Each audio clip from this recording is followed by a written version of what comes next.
Good morning, everybody. Good morning. Don't mind my hair. I just woke up.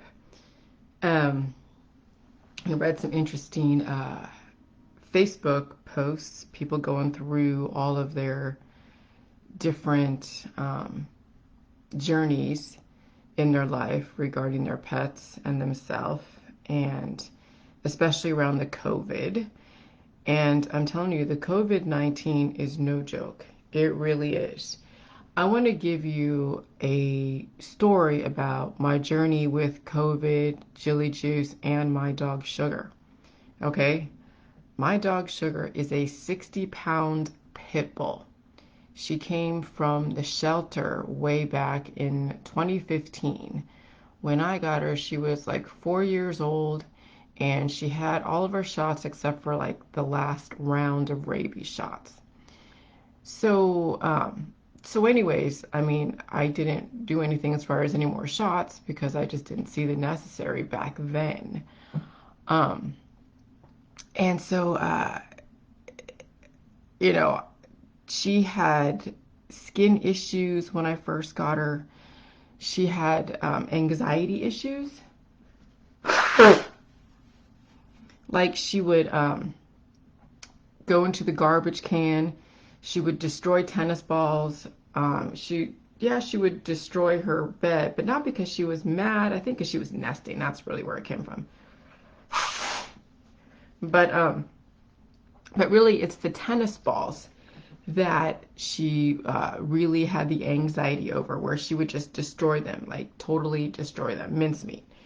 So anyways, but well, yeah. So the other issues was going after the garbage can. Okay, so anyways, I didn't get her any vaccines because I didn't want her, because I was anti-vax even back in 2015. I think I've been anti-vax for a while. And then I kind of explored them to see the other side of it. And then I'm like, okay. So anyway, so Sugar was just, being regular Sugar. She had skin issues. I know I'd feed her certain kind of foods, like maybe table food. And there'd be like this dark line of red line, like down her skin. And she'd have like these hot spots on her skin whenever I feed her certain food. And I didn't know what it was really. It was just like some people food that I would feed her, and she would have some kind of skin allergic reaction. During the fall and spring, she would have fleas and she would have ticks. So I'd have to, use whatever homeopathic natural remedy on the outside because I was in the holistic world back then. So I was doing everything holistically. She had a fatty tumor as well on her chest when when we first got her. She actually had let's see, what do you call it? She was spayed. She had tumors taken off, so there's scars from when she was in the shelter from when they took a major tumor off her body. So and she also has a chip in her. So she came to me pretty, and she may have had a few litters. She could have been one of those dogs, backyard breeder type dogs. So I really don't know her full background. She doesn't like water. Okay, she gets so scared when she's around water. So I'm sure her first bath experience was really, really, really bad. So, but I'm just like, we love her anyways, of course. She doesn't like me doing her nails, so I have her nails professionally done. So, anyways, when I first found the Jilly Juice, I would put like a little bit in her bowl because I wasn't doing any cotton balls. I was just taking the Jilly Juice, mixing it with her food, put some chicken and anything else in there. And she's 60 pounds, okay? She's 60 pounds, so she has a lot of fat back then. She was actually probably maybe 70 pounds back then because she was a bit of well, I don't know. She wasn't, though. She was skinny first, and then I fattened her up. Okay, so when I first gave her the Jilly Juice, which was in 2017, so she had 2 years, maybe from 2015, 2016, to then 2017, like a year and a half or so to fatten up. And so she definitely, fattened up. And then I started giving her Jilly Juice. And, dogs have predispositions. Pit bulls and larger dogs have like hip dysplasia as their predispositions. They have hypertension, they have heart issues, they have seizure issues, neurological issues. All dogs have predispositions. Some breeds have more predispositions than others. Okay? So anyway, so she had all these predispositions. And when I started giving the Jilly juice, she started experiencing those predispositions. And like I said, they're healing symptoms. So I remember when I first gave her the Jilly juice, it was no big deal. She would poop. She'd go out there and run out and poop. Um, Maybe there was a bit more. I think her fatty tumor that I was nursing with colloidal silver, which I finally got off of that. I was using Jilly juice on her outside, like on her fatty tumor. I was using Jilly juice just as like a topical as well as an internal. I'd have it in her food. She would eat it maybe like twice a day.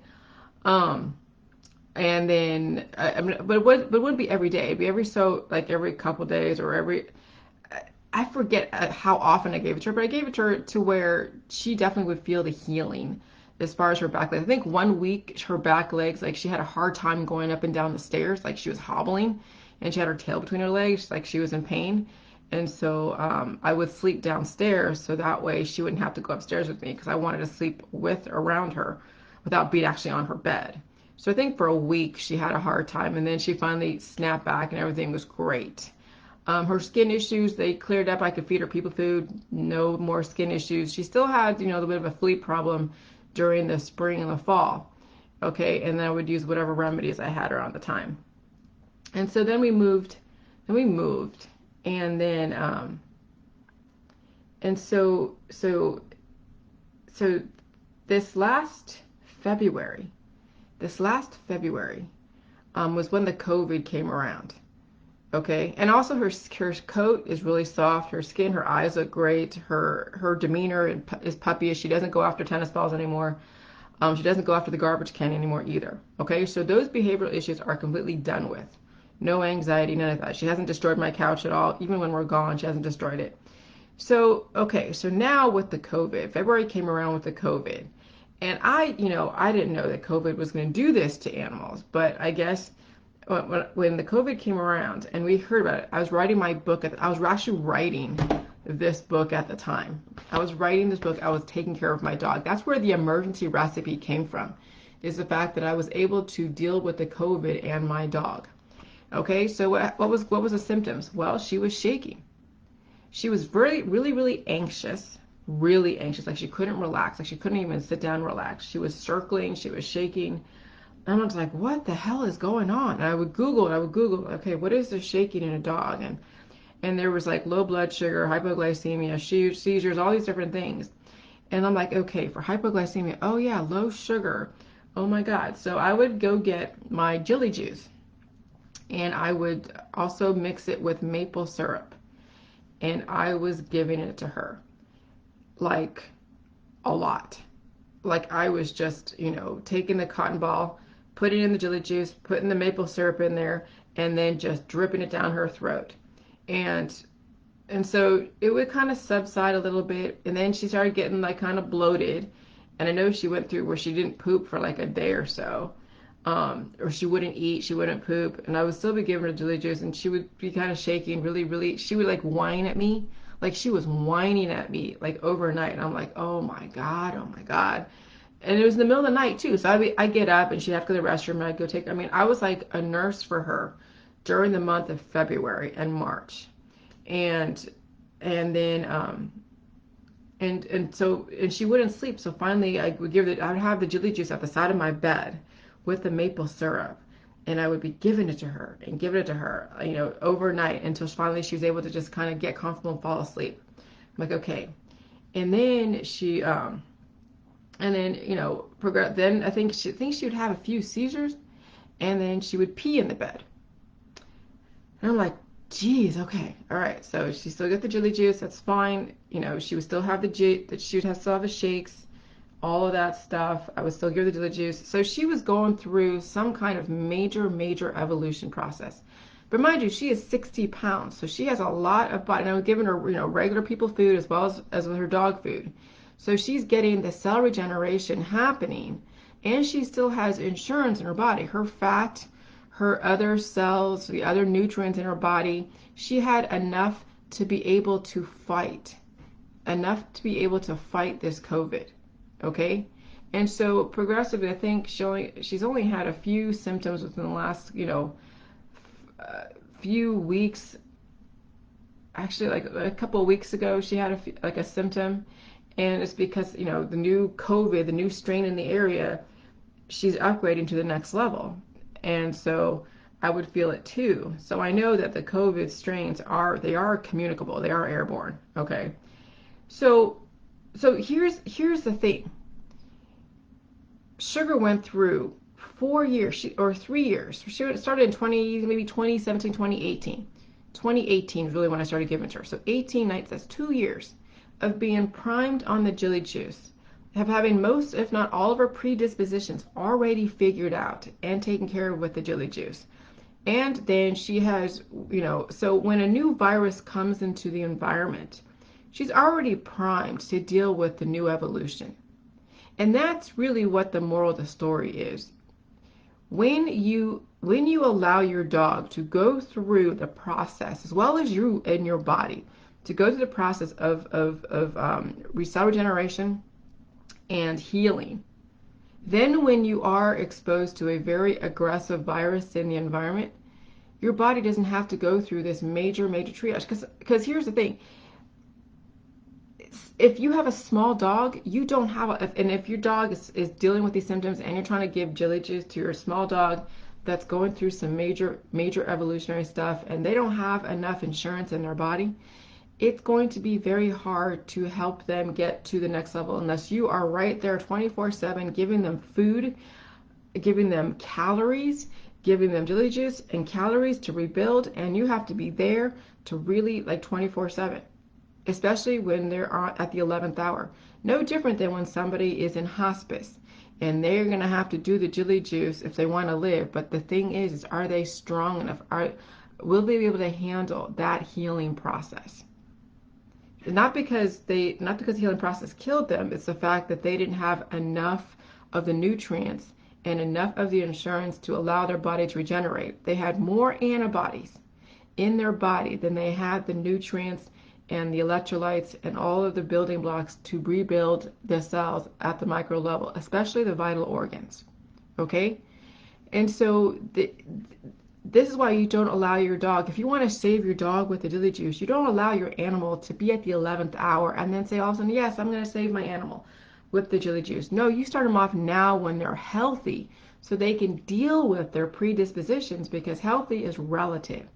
When you're giving an animal and you're not prepared to really, now I'm not saying anyone is wrong for when a dog passed away, they have so much wrong with it and you can't possibly be up 24/7 and to know what you need to do to keep them alive through that evolutionary process. Okay? And it's difficult. It's difficult to watch your animal, and you need to have sleep too. You need to sleep at least for 8 hours, right? Especially if you're healing on the J juice, you need to sleep for 8 hours. Okay, or 6 hours, or however long you need to sleep. And during that time, your dog could be like, oh, I need more Jilly juice, or I need more nutrients. Especially if the animal is also fighting too and they can't do it themselves. And so that's why it's difficult to take care of someone or something at the 11th hour when you also need to take care of yourself too. And so that's why my dog is able to survive the COVID and with the Jilly juice helping her with the COVID, because she's already had her predispositions dealt with. And I was able to be up in the middle of the night because I'm relatively healthy to make sure that anything that she was going through overnight, and I would have my hand on her. She's on my bed, and I would have my hand on her to feel anything. And so that way I would get up right away and do what I had to do. And so it's just, it's one of those things that it sucks. Right now, we're going to see a lot of death and destruction. You're seeing the uptick of everything, of the New World Order, of all of the vaccinations, all of the viruses are going to be put out there in the environment. You're going to see so much Orwellian stuff. It's going to be insane. It's going to spin your fucking head. It's already spinning my fucking head right now. I mean, I put a video on YouTube about those human cages that someone found in Carruthers, California, in a grape raisin field or whatever, factory area. And these are cages, human cages with toilets in it, okay? Human cages with toilets in it. No different than finding those FEMA caskets, FEMA coffins in some parts of Georgia. All right? Here's the thing. If you don't do Jilly Juice right now, not the 11th fucking hour, do Jilly Juice right now.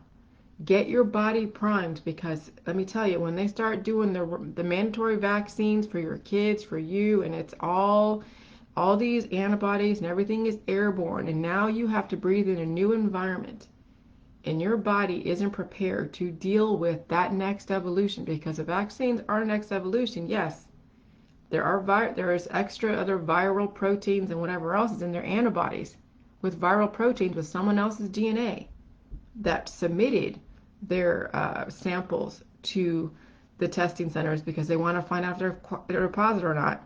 You now have to adapt to that new environment. I hear you, sugar. You have to adapt to that new environment. Okay, hold on.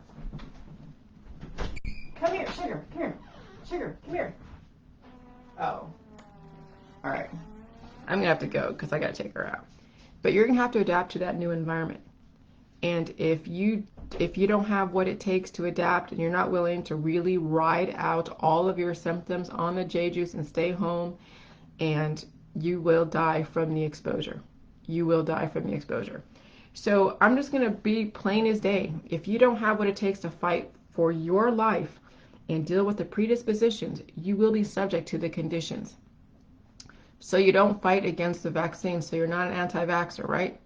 So you're not an anti-vaxxer, and you take the vaccine. You now need to fight for your life. And that is with the Jilly Juice. And you're going to have to deal with all your predispositions, and you may not be ready for it. And here's the thing. That's what I'm saying. You need to do Jilly Juice now. Get your body primed for it. Get through all the waterfalls, because if you try to do Jilly Juice after getting a vaccine and you haven't primed your body for it, then you'll be like, oh, it's the Jilly Juice that did it. Come here, sugar. Come here. Come here, sugar. Come here. Come here. Come here. Come here, sugar. Come on. I know. We'll go outside. So you guys need to prime yourselves and get ready for it. All right. Come on. We're going to go outside. All right. So anyways, I got to take care of my duties as a dog mom.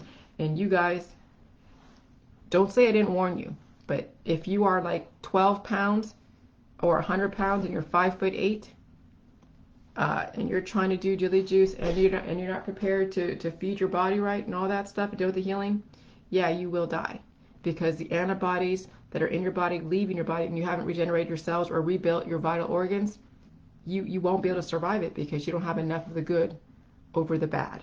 And that's what it comes down to. You need more good in your body than bad.